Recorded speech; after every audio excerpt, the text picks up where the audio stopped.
अब आपका section C start हो रहा है जो कि 4 मार्क्स के क्वेश्चन है आप लोगों के लिए। सबसे पहले आपको रीडिंग सोर्स दिया गया है और उसके आंसर्स आपको क्वेश्चन जो फॉलो है उसको बेसिस पे आपको देना है। The aim of Jollibee is to bind the German economically into a nation. It will strengthen the nation materially as much by protecting his interests externally as by stimulating its internal productivity. It ought to awaken and raise national sentiment through a fusion of individual and provisional interests. The German people have realized that a free economic system is the only means to इंडिगर national feeling. German people को last में realise हुआ कि free economic system बहुत ज़रूरी है एक national feeling create करने के लिए। तो अब हमने जो पैराग्राफ पढ़ा उसी में से हमें क्वेश्चन चूज़ करने हैं।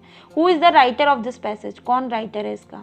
ये चैप्टर है आपका ड्यूक मैट्रिच है, फेडरिच लिस्ट है, रोसिक्यू है या फेडरिक सॉयर्यू है? तो ये फेडरिच लिस्ट ने लिखा था। विच of the following is the theme of the passage, जो लिखा हुआ है पैसेज उसकी थीम क्या है? पॉलिटिकल फ्रीडम है, फ्री इकोनॉमिक सिस्टम है, रोमांटिज्म है या एडमिनिस्ट्रेटिव सिस्टम है? तो फ्री इकोनॉमिक सिस्टम के बारे में बोला गया है। जोल्वरियन रेफर्स टू, जोल्वरियन क्या था उस वहाँ पर? अ पॉलिटिकल यूनियन था, लार्ज स्केल सॉलिडिटी था, कस्टम यूनियन था, नन ऑफ द, तो एक कस्टम यूनियन था। Next question, which of the following was the aim of Zollverein? Zollverein का क्या एम है? To weaken the German national materially and protect his interest externally, to bind the German economically into a nation, to break the national feeling of Germans, none of the above. So to bind the German economically into a nation. Now read the following text given below and answer the following question. वापस से आपको एक text given है, उसके basis पे आपको read करके आपको क्वेश्चंस के आंसर देने हैं। In the 1950s, China and India produce almost the same quantity of steel. Today, China is the largest producer of steel. China is also the world's largest consumer of steel. In 2004, India was the largest exporter of steel, which accounted for 2.25% of the global steel trade. Chota Nagpur Plateau region has the maximum concentration of iron and steel industry. It is largely because of the relative advantages this region has for the development of this industry. These include low cost of iron ore, high grade of raw material in proximity, cheap labor, and vast growth potential in the home market. Though India is an important iron and steel producing country in the world, yet we are not able to perform our full potential largely due to high cost and limited availability of coking coal, lower productivity of labor, irregular supply of energy, poor infrastructure. We also import good quality steel from other countries. However, the overall production of steel is sufficient to meet our domestic demands. Liberalization and foreign direct investment has been given boost to the industry with the efforts of private entrepreneurs. There is a need to allocate resources for research and development to produce steel more competitively. तो ये आपको पूरा paragraph दे रखा है, इसमें compare करा गया, आपको लार्जेस्ट प्रोड्यूसर स्टील के बारे में बताया गया। Now which of the following country is the largest producer of steel in the world? पूरे वर्ल्ड में लार्जेस्ट प्रोड्यूसर कौन है? यूनाइटेड स्टेट्स ऑफ अमेरिका और इंडिया, चाइना या पाकिस्तान? तो China. Next, arrange the following stages of steel production in correct order. Correct order में लिखिए। Rolling, pressing, casting and forging, purification of pig iron by melting and oxidising, melting of iron and removal of slag, pouring of molten material into moulds called pigs. तो आपको appropriate option choose करना है इसमें से। First, second, third, fourth. Second, first, third, fourth पहले आएगा, fourth, third, second, first आएगा या फिर थर्ड, फोर्थ, सेकंड, वन आएगा? तो सबसे पहले हम क्या करेंगे? मेल्टिंग करेंगे आयरन ओर की और रिमूवल ऑफ स्लैग, तो थर्ड वन ऑप्शन पहले आएगा।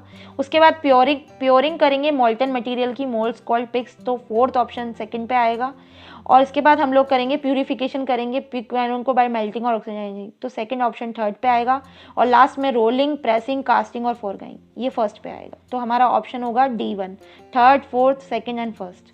Now, which of the following has given a boost to the steel industry? किसने बूस्ट किया है? Liberalization, foreign direct investment, both A and B, neither A and B।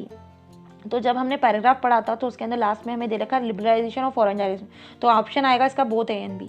Which region has the maximum concentration of iron and steel India? कौन से reason के अंदर है? यहाँ पर दिया हुआ है पैराग्राफ के अंदर, Chhattisgarh plateau, Chota Nagpur plateau. Region Nilgiri hills, all of the above. तो आपको ऑप्शन दिया गया है छोटा नागपुर रीजन।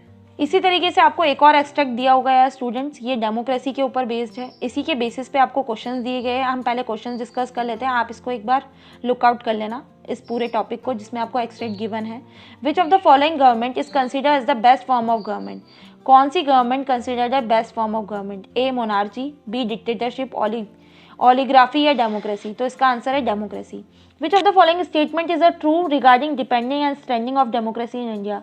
क्या चीज़ ट्रू है? A equality status of an opportunity for all caste, control of wealthier section और power, equal rights for women और ऑल द अबव। तो इस पैराग्राफ के अंदर बोला गया था कंट्रोल ऑफ वेल्दियर सेक्शन और पावर के अंदर। In which of the following government dignity and freedom of an individual is insured?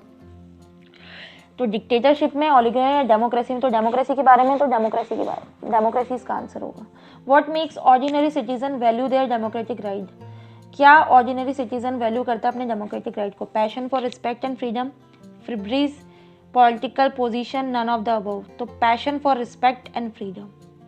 Now read the following source given below and answer the following question. वापस से आपको एक paragraph दिया गया है 4 मार्क्स के अंदर क्वेश्चन, आपको एक्सट्रैक्ट पढ़ने के बाद आंसर्स देना है। जैसे E banking enables, E banking क्या बताती है? Electronic installed payment, payment through cheque, credit payment, magazine. तो electronic instant payments. Which of the following is considers the prime factor that makes a news magazine accessible to all corners of the world as described in the above example? तो tax on import, fast and efficient internet technology, factory workers, both B and C। तो fast and efficient internet technology। Which of the following statement is not true? इसमें से कौन सी चीज़ सही नहीं है? The text of the magazine is sent through the internet to the Delhi office. The designer in the Delhi office get orders on how to design the magazine from the office in London using communication facilities. The designing is done on a computer. The payment of money for designing and printing from a bank in London, a bank in Delhi, is done instantly through a check। तो इसका answer आएगा not true बताना है आपको। तो the payment of money for designing and printing from a bank in London to a bank in Delhi is done instantly through a cheque. तो ये गलत ऑप्शन है। Which of the following is not an instant e payment mode? कौन सा इसमें से instant e payment mode नहीं है? जी पे, पेटीएम, नोकिया या फ़ोन पे? ऑब्वियसली बात है नोकिया। Now section D,